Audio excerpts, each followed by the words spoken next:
The heart of the United States beats weakly.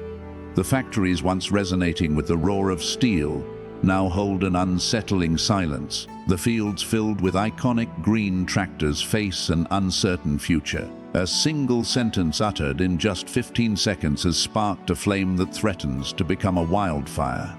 If John Deere goes to Mexico, we'll slap a 200% tariff on them. Donald Trump has declared war on one of America's most iconic companies, as the American heartland finds itself at the center of a political, economic, and emotional battle. Is this the end of an era, or merely the start of a new trade war that could redefine the future of work, technology, and America's identity? Today, as we break down this conflict, explore its roots, its consequences, and the path forward. And we ask you, what path should America choose? It all began last June when John Deere, the brand synonymous with American agriculture for nearly 2 centuries, announced it would move part of its production to Mexico. It wasn't a rumor, but a concrete plan, a new operational plant in Mexico by 2026. The reasons mathematical, not political. Manufacturing costs in the US have skyrocketed.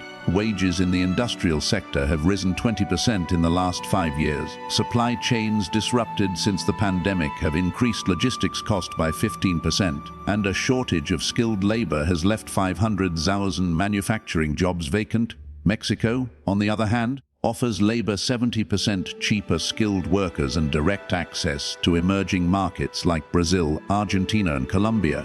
As where demand for agricultural machinery is growing 8% annually, according to FAO data.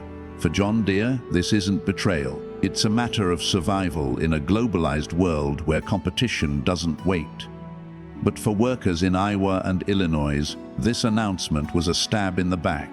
John Deere isn't just a company. It's our life, says Tom, a third-generation farmer from Nebraska who grew up seeing green tractors in his grandfather's fields. Without their machines, we couldn't farm. But if they leave, what's left for us? Stories like Tom's echo across the Midwest, where John Deere isn't just a brand, but a symbol of identity, for hard work, and the rural America that has fed the nation for generations. The company's decision has opened a deep wound, not just economic, but cultural. Donald Trump didn't waste time. At a rally in Iowa, he launched a direct attack. John Deere is spitting in the face of the American worker. His promise, a 200% tariff on any machine manufactured outside the US. The reaction was immediate. John Deere's stock fell 4% in a single day. Global markets from Wall Street to Sao Paulo felt the impact. And on social media, as thousands of posts split between those defending Trump as a protector of jobs and those seeing Deere as a company forced to adapt to a rapidly changing world. In online farming forums like Midwest Farmers Facebook groups, the debate ignited. We can't survive without Deere, but we can't accept them abandoning us, wrote an Ohio farmer. Another from Kansas was more direct.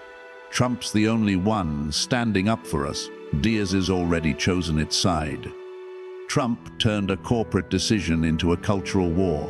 If they leave, they'll pay dearly to come back, he said, stoking the emotions of a rural base that feels abandoned by the system. But is this a fight for national dignity or an electoral strategy designed to win votes in a polarized moment? This clash isn't just about John Deere. It reflects a larger fracture running through America's heart. Globalization versus protectionism, with American companies like Deere competing against giants like Japan's Kubota or India's Mahindra, which produce at much lower costs. As automation, which according to Oxford Economics will eliminate 20 million manufacturing jobs globally by 2030, with autonomous tractors, drones, and algorithms replacing human workers. And a polarized politics where Trump capitalizes on the resentment of a rural America that feels betrayed, while Deere executives defend a future based on innovation and efficiency. The conflict has deep roots. Since the 1980s, when the agricultural crisis devastated rural America, the US has faced similar tensions. Back then, 300,000 farms closed in less than a decade and grain prices fell 40% according to the US Department of Agriculture. The parallels are unsettling. Today, farmers face increasingly tight profit margins with input costs like fertilizers and fuel rising 25% since 2020 per Purdue University, as Trump's proposed tariffs could make things worse, raising agricultural machinery prices by 30% according to Goldman Sachs, directly hitting farmers already struggling to stay afloat. But it's not all doom and gloom. There are success stories. Germany reinvented its manufacturing industry with massive investments in training and technology through its Industry 4.0 plan, boosting industrial productivity by 15% in a decade. South Korea transformed its rural economy with innovation and trade diplomacy, becoming a leader in agricultural technology. Could the US follow these examples? The consequences of this conflict extend beyond US borders. If the 200% tariffs become reality, the global impact will be significant. Trade relations with Mexico, already strained, could deteriorate, jeopardizing the USMCA agreement, which represents $1.2 trillion in annual trade. As competitors like Kubota or Mahindra with less US production could gain market share, while American farmers would pay more for machinery, potentially leading to a 5% increase in food prices within 2 years, according to Bloomberg projections. John Deere, for its part, stands firm. Only 5% of our production is moving to Mexico, as our main tractors and combines will continue to be manufactured in Iowa, Illinois, and other US plants. But for many, as this explanation rings hollow, like a broken promise in a time of fragile trust.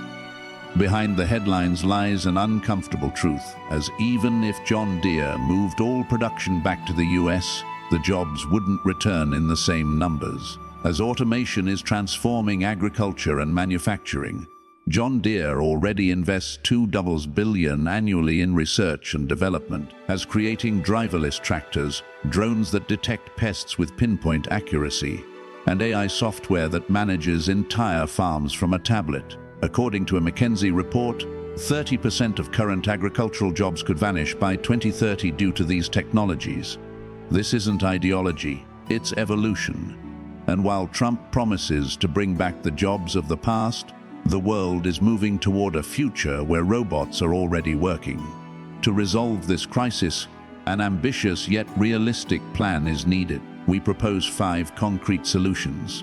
First, invest in infrastructure to modernize US factories following Germany's Industry 4.0 model, which increased industrial productivity by 15%. Second, create technical training programs to prepare workers for technologies like automation and AI, ensuring sustainable jobs in the future.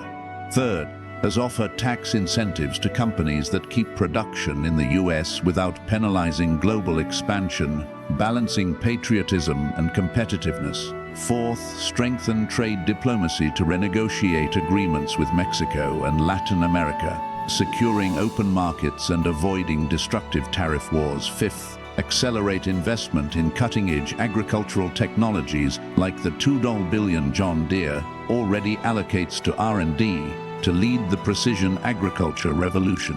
These measures would not only protect current jobs, but also prepare the US for a technology-dominated future. But the path won't be easy. The divide between nostalgia and innovation splits the nation. In Midwest farming forums, opinions are polarized. John Deere is our backbone. Punishing them is punishing ourselves, says an Illinois farmer. Others, like a Missouri farmer, see hope in Trump. Someone has to stop this bleeding of jobs. Meanwhile, in Washington, tensions rise, as Republican senators have threatened hearings to investigate Deere's decisions, and the White House is considering restricting federal contracts to foreign-made products. John Deere's lobbyists are working overtime, reminding lawmakers that without their machines, American agriculture would collapse. We're not just a company, we're critical infrastructure. They assert America's heart is fractured. On one side, an iconic company trying to adapt to a rapidly changing world. On the other, as a political leader promising to protect a nation's identity and jobs. But the question isn't just whether John Deere should stay or go, nor whether Trump's tariffs will save or destroy the rural economy. The question is, will we rise to meet this challenge or retreat on the global stage? The choice is ours. What do you think, as should America rethink its trade strategy? What sacrifices are we willing to make to protect jobs, strengthen resilience, and ensure economic independence? Share your ideas in the comments. If you care about the future of American industry and agriculture, subscribe to World and Focus and turn on notifications to stay updated on critical developments. The time to act is now, before another factory closes its doors, before another harvest rots in the silos, before America's heart fades into an irreversible silence.